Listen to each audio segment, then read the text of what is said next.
Cumprimento a igreja na paz do Senhor. Amém. Quero pedir para abrir o livro de 2 Reis 7. 2 Reis 7. Quem tiver dificuldade de encontrar, tá depois da 1 Reis. Amém? Diz assim: Então disse Eliseu: ouve a palavra do Senhor. Assim diz o Senhor: amanhã, quase a este tempo, haverá uma medida de farinha por um ciclo, e 2 medidas de cevada por um ciclo, à porta de Samaria. Amém? Amém. Bom, eu estava meditando nessa palavra. Na verdade, ela vem vários milagres, né, que ocorrem em 2 capítulos, e eu quero trazer nessa noite uma reflexão sobre a nossa fé, sobre onde os nossos olhos estão concentrados. No capítulo 6, anterior a esse que eu li, vai acontecer um episódio nesse mesmo local, nessa mesma cidade. Os sírios, eles frequentemente, eles tinham um método de ataque contra a cidade de Samaria, contra esse povo. E eles não faziam guerra, eles não lutavam, eles simplesmente cercavam a cidade. E desse cerco ninguém saía, ninguém entrava, o que tinha dentro era aquilo que a gente ia sobreviver, né?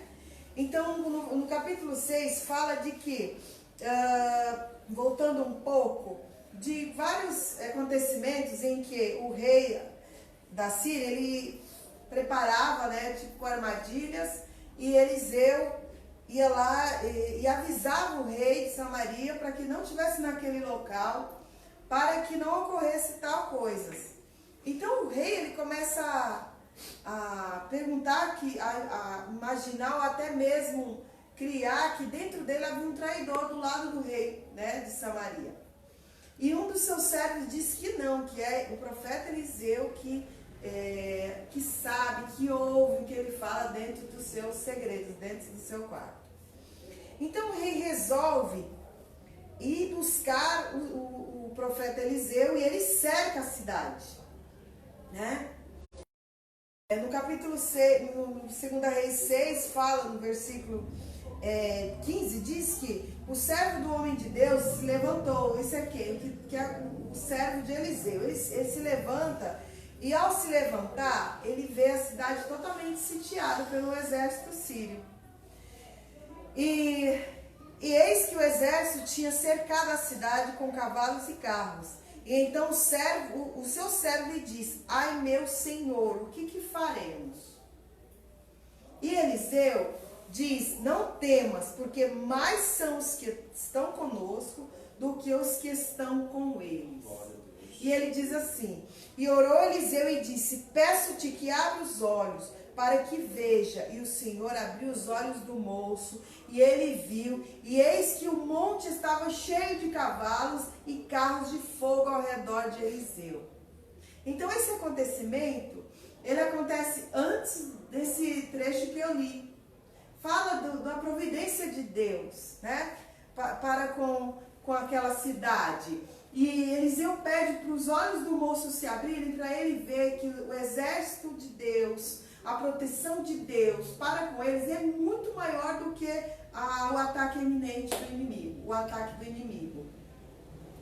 Aí termina esse capítulo e entra Samaria cercada novamente, depois de muito, diz que depois disto, Ben-Hadad, rei da Síria, ajuntou todo o exército e subiu e cercou Samaria. E esse cerco, quero falar dessa situação, desse caso, desse fato. Eles não precisavam atacar, eles tinham um método de guerra diferente, né? Sitiou a cidade, e quando é tirado de nós a segurança, a estabilidade, né? Aquilo que os nossos olhos acreditam que estamos seguros, quando isso é tirado, o que acontece conosco? entra o pânico, entra o medo, entra a insegurança, né? Entra a ansiedade. Então, o que esse rei fez? Ele fez isso, ele tirou dessa cidade toda a sua segurança, sitiou e foi acabando a bebida, foi acabando a comida e a situação se tornou caótica. Diz que uma cabeça de jumento por 80 peças de prata e a quarta parte de um cabo de esterco de pombos por 5. Então, uma cabeça de jumento tinha muito valor como alimento daquela cidade, para a gente ver a situação que eles passavam. E assim, é muito mais pior, porque conta que duas mulheres, e sucedeu que, passando o rei pelo muro, uma mulher lhe bradou, dizendo: acode-me, ó rei, meu senhor. E o rei lhe disse: que eu tenho contigo, e o Senhor não te acode, de onde te cuidarei eu? Da eira ou do largar? A situação era muito feia. E nós hoje, como nós nos portamos diante de uma dificuldade, diante de um cerco, diante de um ataque? Hoje nós não temos um exército nos cercando, mas tem um inimigo o tempo todo cercando-nos de problemas, cercando-nos de dificuldades, cercando de uma crise para tirar a nossa estabilidade. E como é que nós reagimos? Eu quero dizer que dentro dessa cidade, e até mesmo dentro de muitos corações hoje, o medo tem sido predominante. E o que acontece quando nós deixamos o medo invadir os nossos pensamentos, o nosso coração? Primeiramente, que o medo, quando ele nos ataca, o nosso corpo reage de formas estranhas. Primeiro que nós temos uma forte adrenalina, né? Então nossos batimentos cardíacos eles se aceleram, a gente fica com tremedeira no corpo, nós somos paralisados o quê? Mentalmente, até de pensar, porque é invadido de tanta ansiedade, de tanta angústia, que a gente não consegue raciocinar, a gente não consegue pensar, a gente não consegue enxergar coisas boas, só coisas negativas. Então os nossos pensamentos são totalmente tomados por coisas negativas. Então o nosso cérebro, o que ele faz? Ele é programado para reagir. Ele é programado para nos guardar. Então a primeira coisa que vem quando o medo nos invade, o cérebro, o que ele faz? Foge dessa situação. Foge do perigo. Porque ele detecta o perigo, então ele tende a nos levar para longe dele. E às vezes é isso que a gente faz, a gente não enfrenta os nossos problemas, a gente não enfrenta as dificuldades, a gente se paralisa exatamente como esse povo fez aqui. Começaram a comer os próprios seres humanos, né? Havia um profeta na cidade, havia um representante de Deus na cidade, mas eles em nenhum momento pararam, não é relatado uma ação, uma atitude, não é relatado nenhum tipo de fé, muito pelo contrário, detalhe, só havia aqui demonstração de pânico e medo. E o rei, ao ver isso, o que ele faz? Ele se fica indignado. A gente pode ver a inércia desse rei, porque ele está na mesma situação dos demais, né? O pânico tomado conta dele. Que tens eu contigo, mulher? Então cozemos, aí ela conta a história, nós cozemos o meu filho e o comemos, mas dizemos que o outro dia ia comer o outro filho da outra mulher, e agora ela não quer mais. E o rei, sabendo disso, ele se prostra, ele começa a se indignar daquela situação, e ao invés dele buscar a Deus, né, pedir a misericórdia de Deus, para que Deus tivesse, né, misericórdia daquelas pessoas, ele fala que vai arrancar a cabeça do profeta. Como que diz assim, o profeta não está fazendo nada. E ele diz assim, ó, e diz: assim me faça Deus e a outro tanto, se a cabeça de Eliseu, filho de Safate, hoje ficar sobre ele. O que eu entendo nesse contexto, nessas palavras desse rei. Às vezes a gente quer que Deus, ele resolva os nossos problemas. E ele pode resolver nossos problemas. Mas ele quer que a gente também tenha atitudes. E às vezes ele não quer que a gente vá guerrear. Ele só quer que a gente, ao invés de ter medo, a gente tenha fé. Ele não quer que a gente saia lutando com o próprio braço. Ele quer que a gente tenha atitudes de coragem, de perseverança, de ânimo. É isso que ele quer de nós. Esse rei aqui, ele se demonstra um fraco. Uma pessoa que está no mesmo nível das outras pessoas, o nível de pânico, de ansiedade, de insegurança. E uma pessoa assim, ela não consegue transmitir para as outras pessoas fé. Não consegue transmitir segurança para ninguém. Eu, como líder, se eu demonstrar, se no dia da angústia se demonstrar fraco, pouco é a tua fé. Então, estava Eliseu assim, ele manda buscar Eliseu, ele manda chamar Eliseu. Neste momento, é que Eliseu, na chegada desses mensageiros, é que Eliseu fala a palavra que eu li no início. Ele profetiza que no dia seguinte, não fala assim, olha, tenham paciência, vai haver mudança, vai haver uma nova história. Não, no dia seguinte, ele já profetiza que haverá uma mudança naquele local. Mas ele não diz como, nem de onde veio e nem de que forma que vai vir. Ele só profetiza. E para aqueles que creem, né? Para aqueles que creem. Então Eliseu ouve a palavra do Senhor. Amanhã, ele não foi lá conversar com o rei também. Ele não foi ele simplesmente profetiza. Falou uma palavra. Quem crê na palavra de Deus, amém. Quem não creu, vai acontecer, que nós vamos ler exatamente o que está acontecendo. Ele profetiza e alguém que estava ouvindo, que era um senhor, cuja mão o rei se encostava, quer dizer que era alguém próximo do rei, não tem problema, quer dizer que era alguém próximo do rei, disse assim, eis que ainda que o Senhor fizesse janelas no céu, ele quer dizer assim, que era algo impossível de acontecer. Isso que você está falando é algo improvável de acontecer. Porque é difícil a gente acreditar em milagre. É muito difícil a gente crer no milagre. A gente vive falando de milagre, mas quando eles acontecem, a gente ainda fica se policiando. Será que é verdade mesmo? Né? Nós aqui estamos falando de milagre. Mas será que a gente verdadeiramente se comporta crendo diante de um milagre? Né? Não somos diferentes desse homem aqui. Ele diz assim, nem que, eis que ainda o Senhor fizesse janelas do céu, poder-se-ás fazer isso.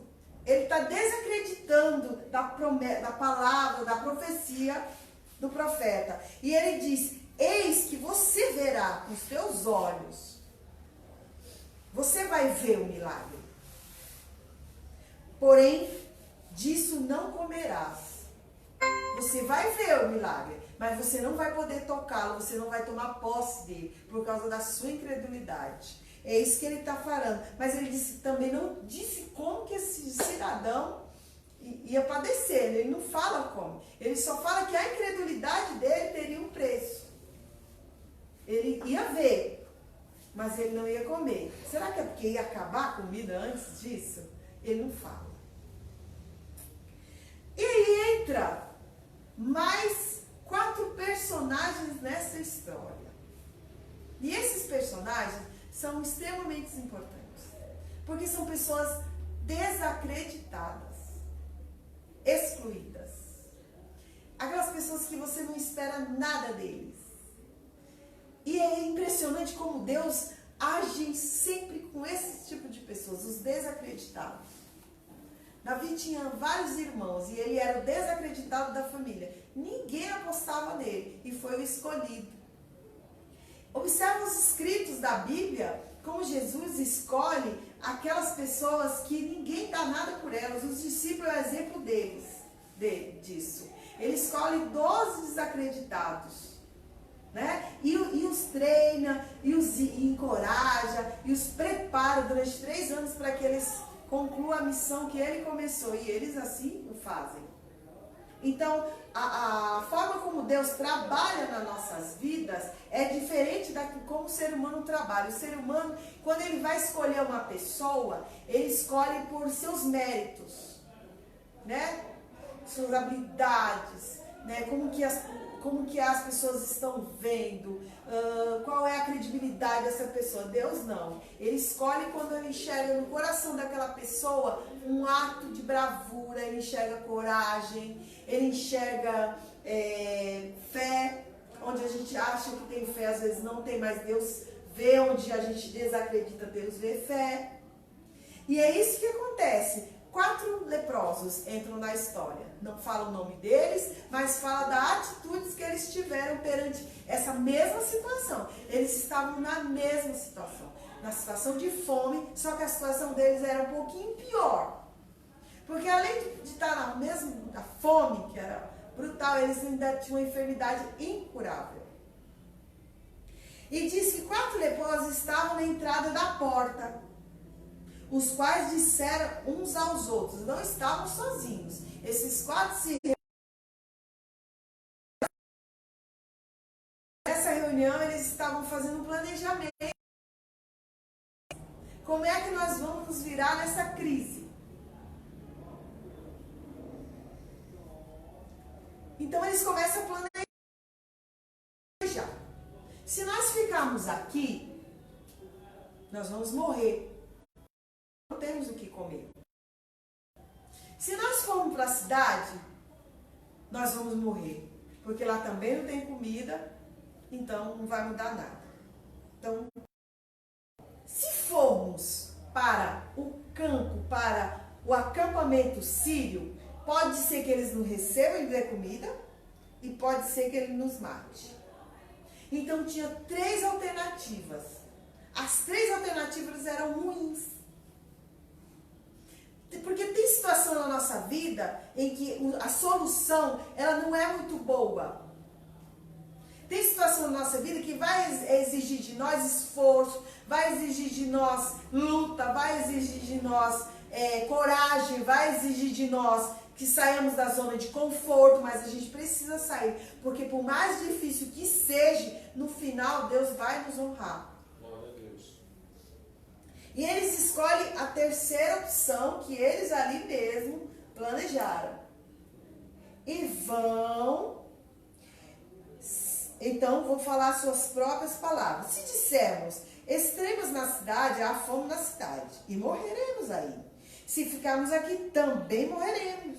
Vamos nós, pois, agora, passemos para o arraial dos sírios. Se nos deixarem viver, viveremos. E se nos matarem, tão somente morreremos. Se ficar, morremos. Se ir, morremos. Então, entre ficar paralisado e buscar uma nova saída, uma nova estratégia, buscar um novo, eles venceram o medo. Por que ninguém daquela cidade teve a mesma ideia que esses leprosos tiveram? É uma pergunta? Uma boa pergunta. Por que ninguém teve a mesma atitude desses leprosos? O que acontece quando a gente vence este medo que no início eu falei? Quando a gente vence essas emoções que causam dentro de nós a paralisia, a ansiedade, a angústia, a inércia. Quando a gente vence isso, olha o que acontece conosco. A gente conhece o novo. Chegar no novo é difícil. Oferece perigos. Porque o cérebro nosso, ele está tão... como ele tem a missão de nos proteger, enquanto a gente estiver bem, enquanto a gente estiver na zona de conforto, para ele está tudo bem. Quando a gente sai da zona de conforto, ele já eminência, sensação de perigo. Então ele quer que a gente pare de fazer, pare de agir. Para quê? Para que não corra perigo. Mas é nessa situação que a gente precisa vencer esse medo.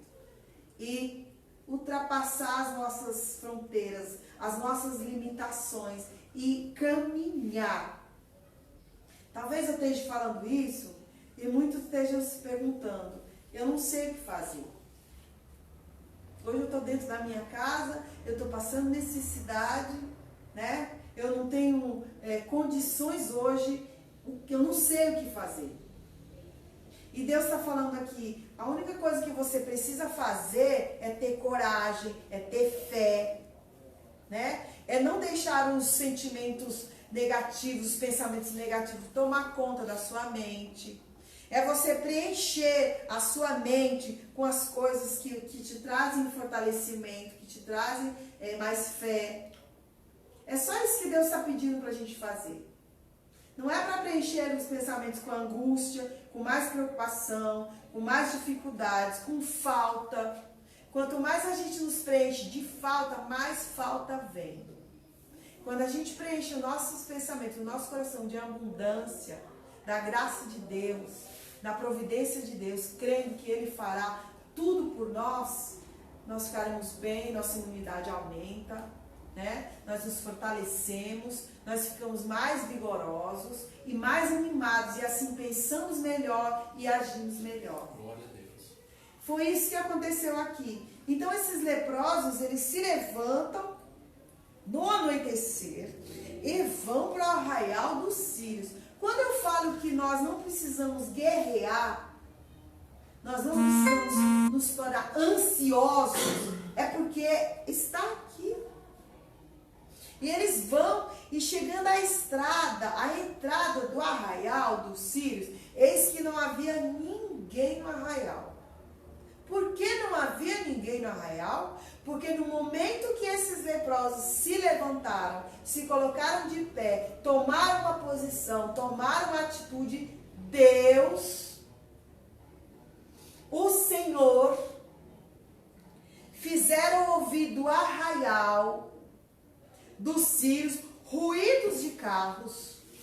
A caminhada desses leprosos, no entendimento e no ouvir desse acampamento, era como se viessem muitos carros, muitos cavalos, um grande exército, de maneira que eles ficaram com tanto medo que eles saíram correndo, deixando tudo para trás, deixando uma verdadeira fartura. Então, eis que o rei de Israel alugou contra nós os reis dos heteus, os reis dos egípcios, para virem contra nós. Eles se levantaram e fugiram no anoitecer e deixaram as suas tendas, seus cavalos, seus jumentos, o arraial como estava, e fugiram para salvarem as vossas vidas. E quando chegaram os leprosos, entraram no arraial, viram.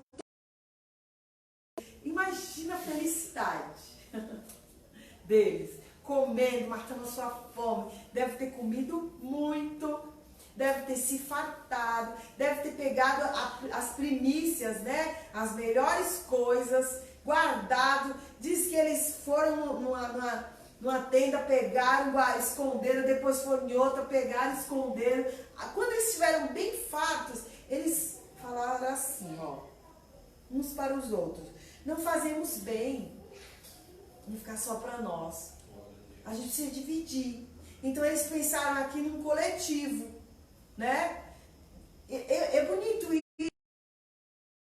No caso que eles estão nesse texto. Não foi só pela coragem deles, foi pela misericórdia deles também. Foi no pensar no coletivo deles também.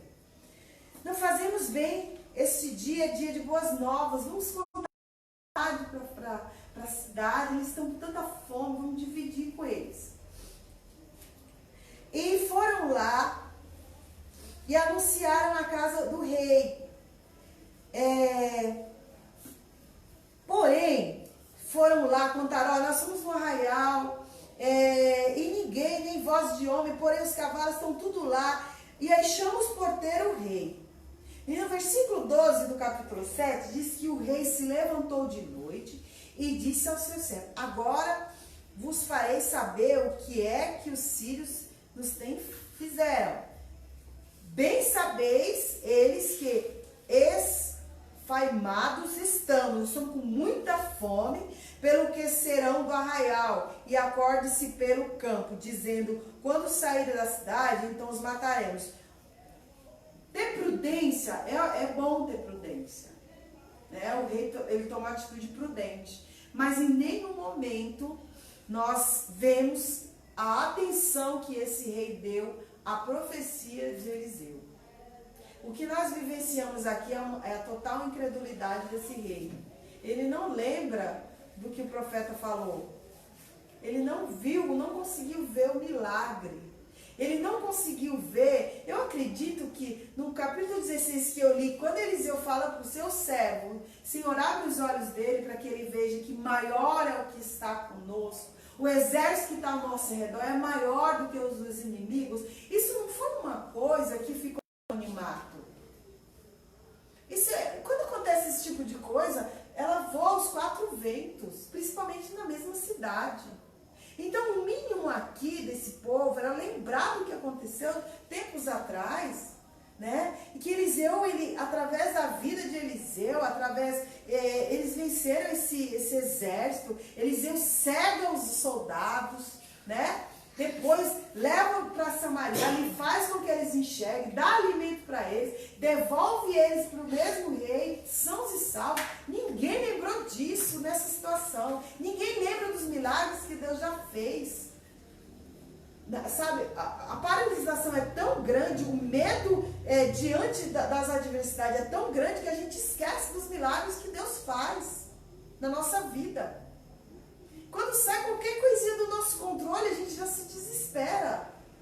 E esse rei aqui, ele não deu a menor atenção, ele não teve nenhum tipo de lembrança boa, porque a mente dele estava contaminada pela angústia, pela dificuldade. Então o seu servo respondeu e disse, tomem-se por 5 e foram até o arraial, e lá eles viram que realmente tinha muita abundância, tinha muita comida para todos. Então o que acontece? Ele anunciou o povo, né?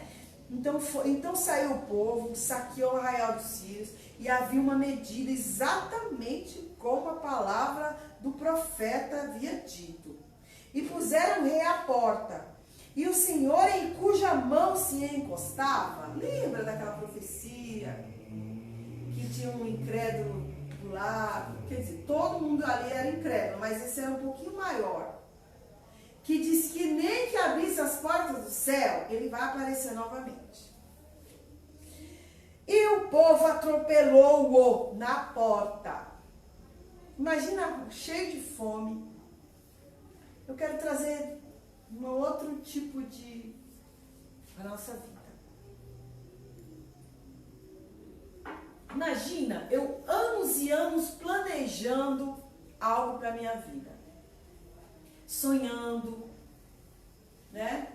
Vendo aquilo. Aí perto de acontecer, né? O grande esperado, eu desisto, eu desanimo, eu paro pela metade e eu morro espiritualmente. Isso eu posso falar em físico e espiritual. É como se eu ficasse anos e anos com Deus, né, buscando o Senhor, buscando a Cristo. Aí, diante de uma adversidade, o medo conseguiu me paralisar, ele conseguiu me desanimar, eu desacreditei do que eu acreditava antes, eu não acredito mais que a palavra salva, eu não acredito mais que a palavra alimenta, eu não acredito mais no milagre de Cristo, então eu paro pelo meio do caminho e eu apenas fico vendo de distância a vitória que era para mim e eu parei no meio do caminho. Foi isso que aconteceu com esse homem. Ele viu a abundância. Ele viu aquela quantidade de providência que Deus havia mandado para o povo. Mas ele não pôde tomar posse por causa da sua incredulidade.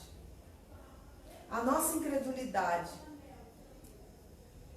a nossa inércia, a nossa zona de conforto, a nossa paralisação mental, a gente não evolui, a gente não expande as nossas fronteiras, a gente não alarga, a gente vive debaixo da nossa limitação e Deus não consegue agir. Então a gente não passa de sonhos, não consegue tomar posse, não consegue se apoderar da grandeza de Deus. A gente não consegue se apoderar da boa e agradável e perfeita vontade de Deus, porque ela só vem na nossa vida quando a gente persevera, quando a gente chega lá, quando a gente atravessa. Quando a gente não consegue atravessar os nossos limites, as nossas limitações, a gente só consegue ver os milagres dos outros. A gente fica aqui paralisado na porta, pisoteados pelos problemas, e vem dos outros lá, ó, triunfando, tomando posse dos seus sonhos, tomando posse das suas vitórias, tomando posse daquilo que Deus lhe prometeu e está cumprindo, e nós lá sendo pisoteados pelos mesmos problemas de sempre, pelas mesmas limitações de sempre, pela mesma paralisação de sempre. Quero trazer a vida desse homem aqui, que não acreditou, para nós hoje. Que nós precisamos romper nossas limitações, romper a nossa inércia, romper o nosso medo, romper sim a nossa preguiça. E quando eu falo preguiça, eu não falo apenas preguiça de ter medo, de não ter coragem de fazer alguma coisa, preguiça de pensar. Tem pessoas que morrem de preguiça de pensar, por isso que não saem da mesma situação, porque até para isso precisa de esforço. Porque assim sucedeu como o homem de Deus falaria ao rei, dizendo: amanhã, quase a este tempo, haverá 2 medidas. E aquele senhor respondeu de Deus e disse: ainda que o Senhor fizesse janelas do céu, poderia isso suceder? E ele disse: isso os teus olhos verão, porém dali não tomará posse, não comerás. E assim lhe sucedeu, porque o povo atropelou a porta e morreu. Pergunta. Tem muitos personagens nessa história. Eu, obviamente, né, quero me colocar como na mesma atitude que esses leprosos tiveram. E eles não foram, não fala mais nada deles, né? Se eles foram ovacionados, se eles receberam méritos, né? Também não precisa, né? Eles foram agentes de milagre na cidade. Eles foram uma ferramenta usada, Deus usou eles como ferramenta para abençoar aquele povo. Mesmo o povo incrédulo, mesmo o povo paralisado.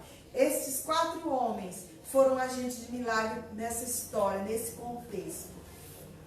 Então não precisou de muito, precisou de coragem.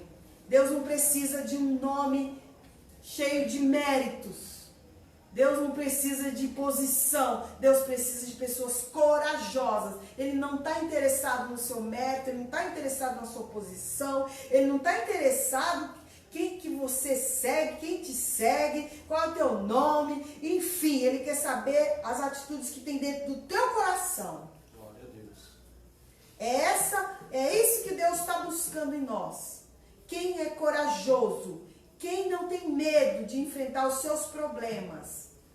É essa pessoa que vai ser agente de milagre dentro da sua família, no seu trabalho, no seu país, neste mundo. Não importa. Às vezes, eu sou tão pequeno, quem sou eu? Isso não é para mim. Não fale isso. Seja corajoso. Sonhe. É bonito sonhar. Mas é mais bonito ainda você tirar o papel dos seus sonhos e ter coragem de colocá-los em prática. São etapas, ações. Tem poder quem age, mais poder quem age certo. E superpoderes quem age certo na hora certa. Então Deus está no meio das nossas ações. Amém?